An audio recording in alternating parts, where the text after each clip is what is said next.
Xin chào các bạn, hôm nay mình sẽ hướng dẫn các bạn cách đan họa tiết như thế này, có mặt trước và mặt sau.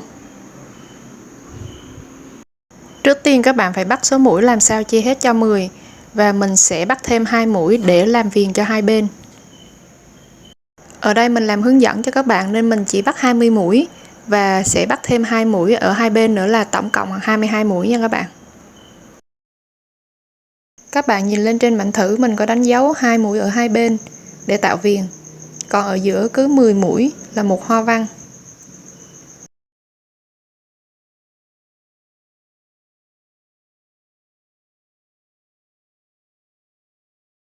Hàng đầu tiên các bạn sẽ đan như sau. Mũi thứ nhất, mũi viền, đâm kim xuống và đan một mũi xuống. Kế tiếp là hoa văn thứ nhất với 10 mũi thì các bạn sẽ đan mũi đầu tiên là một mũi xuống. Tiếp theo là 8 mũi lên.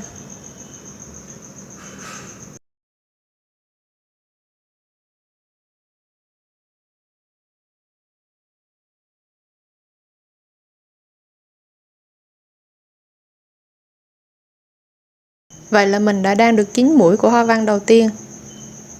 Và mũi cuối cùng của hoa văn đầu tiên, mũi thứ 10, một mũi xuống.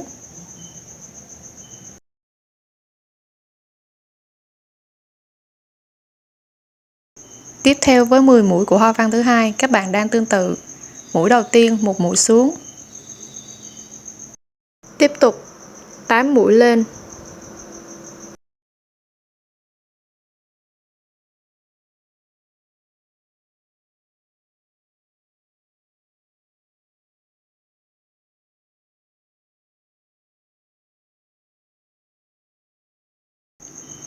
Và mũi thứ 10 của hoa văn thứ hai là một mũi xuống. Cuối cùng là một mũi viền nha các bạn. Kế tiếp chuyển qua hàng thứ hai. Mũi đầu tiên các bạn đâm kim lên, trượt không đan.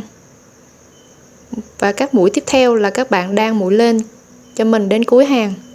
Các bạn lưu ý ở đây kể từ hàng 2 trở đi, những mũi đầu tiên của mỗi hàng đều trượt không đan để tạo viền cho hai bên nha các bạn.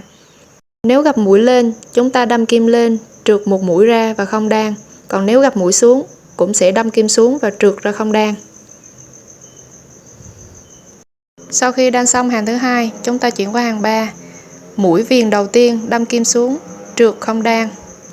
Tiếp theo các bạn dùng kim phải giữ mũi thứ hai bên kim trái. Dùng kim trái giữ mũi thứ nhất. Sau đó trả ngược kim phải, mũi ở bên kim phải về kim trái. Tiếp theo là sẽ đan một mũi xuống, 2 mũi xuống, giống như thế này. Sau đó chúng ta đan tiếp tục 6 mũi lên.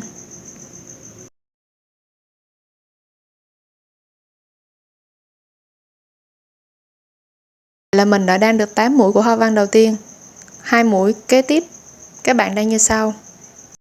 Dùng kim phải đâm ra trước, giữ lại mũi thứ hai ở bên kim trái. Sang kim phải. Sau đó rút kim trái vòng ra sau, giữ mũi thứ nhất vào kim trái. Chúng ta sẽ trả ngược mũi thứ hai từ kim phải qua kim trái và đan tiếp tục một mũi xuống, 2 mũi xuống. Vậy là mình đã hoàn thành được hoa văn đầu tiên với 2 mũi hai bên giống như thế này. Kế tiếp các bạn sẽ làm tương tự như vậy. Kim phải luồn ra sau mũi thứ hai của kim trái. Dùng kim trái giữ mũi thứ nhất và trượt mũi bên phải trở lại. Tiếp tục đan một mũi xuống, 2 mũi xuống ở hoa văn thứ hai. Tiếp theo các bạn sẽ đan 6 mũi lên cho hoa văn thứ hai.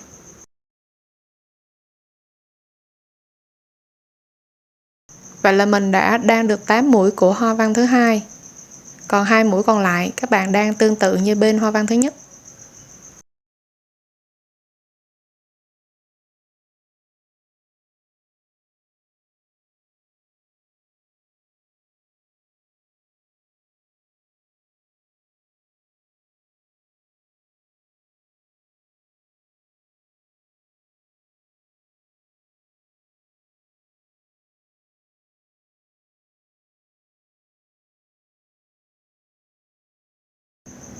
Và mũi cuối cùng là một mũi viền, một mũi xuống.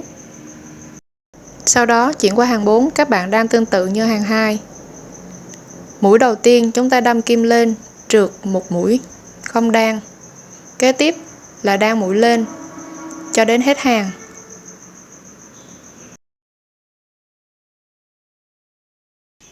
Chuyển qua hàng thứ 5, các bạn đan như sau. Mũi đầu tiên mũi viền, các bạn đâm một mũi xuống trượt không đan. Kế tiếp mũi đầu tiên của hoa văn, một mũi xuống. 2 mũi tiếp theo các bạn đâm kim ra sau, trượt trả về kim trái giống như hàng thứ 3 chúng ta đã làm. Một mũi xuống, 2 mũi xuống. Tiếp theo là 4 mũi lên.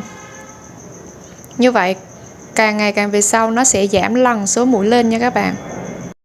2 mũi cuối cùng của hoa văn các bạn làm tương tự, dùng kim phải đâm ra trước vào mũi thứ 2 của kim trái giữ lại, sau đó dùng kim trái ra sau và trả ngược từ kim phải về. Tiếp tục đan mũi xuống, mình sẽ tạo được hoa văn hai bên giống như thế này. Tương tự như vậy các bạn sẽ đan 10 mũi cho hoa văn thứ 2.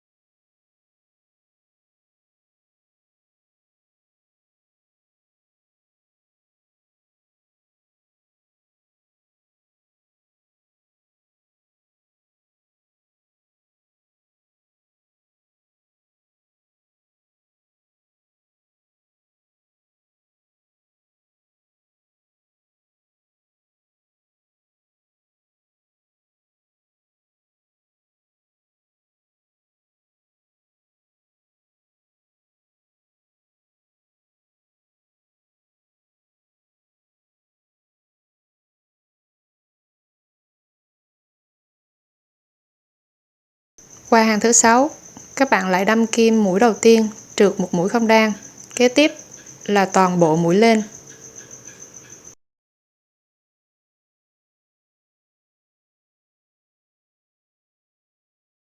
Chuyển qua hàng 7, mũi đầu tiên các bạn đâm kim xuống, trượt một mũi viền không đan.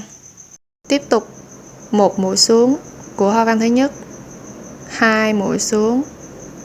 Sau đó các bạn lại lặp lại tương tự ở hàng trước, đâm kim phải ra sau, là trả mũi về kim trái. Tiếp tục đan mũi xuống, 1, 2 mũi xuống. Kế tiếp 2 mũi lên, 1 mũi lên, 2 mũi lên. 2 mũi còn lại cuối cùng các bạn cũng lặp lại tương tự, dùng kim phải đâm kim ra trước và trả về kim trái.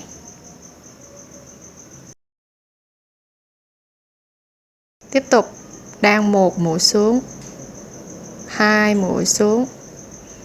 Vậy là mình đã hoàn thành được 10 mũi của hoa văn đầu tiên. Sau đó các bạn lặp lại tương tự với 10 mũi ở hoa văn thứ 2.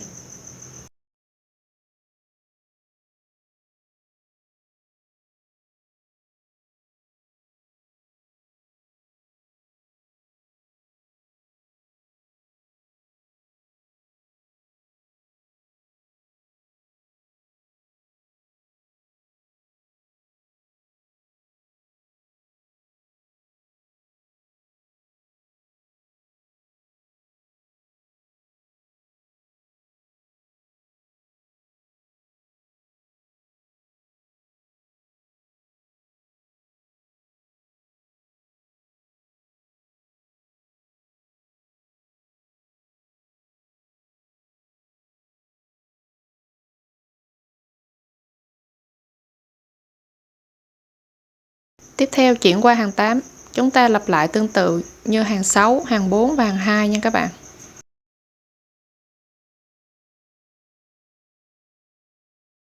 Qua hàng 9, các bạn trượt mũi đầu tiên, Tiếp theo, một mũi xuống, 2 mũi xuống, 3 mũi xuống. Tiếp tục 2 mũi tiếp theo tạo thành mũi nghiêng trái.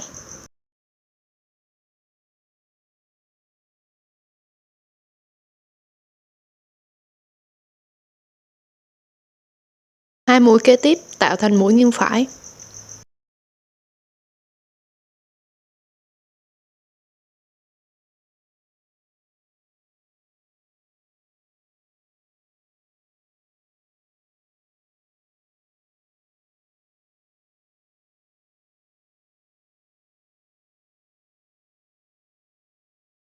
Rồi đan tiếp một mũi xuống, 2 mũi xuống, 3 mũi xuống. Vậy là mình đã hoàn thành hoa văn thứ nhất. Tiếp theo với hoa văn thứ hai tương tự như vậy.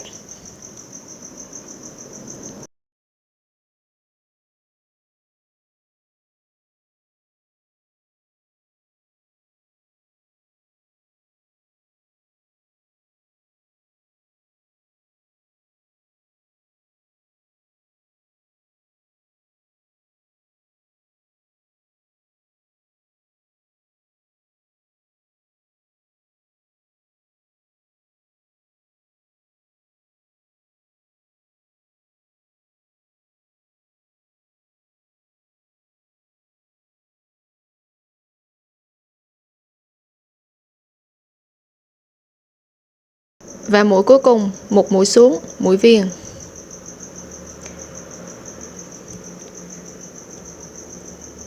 Các bạn lại quay ra mặt sau chúng ta sẽ đan tương tự là toàn bộ là mũi lên nha các bạn.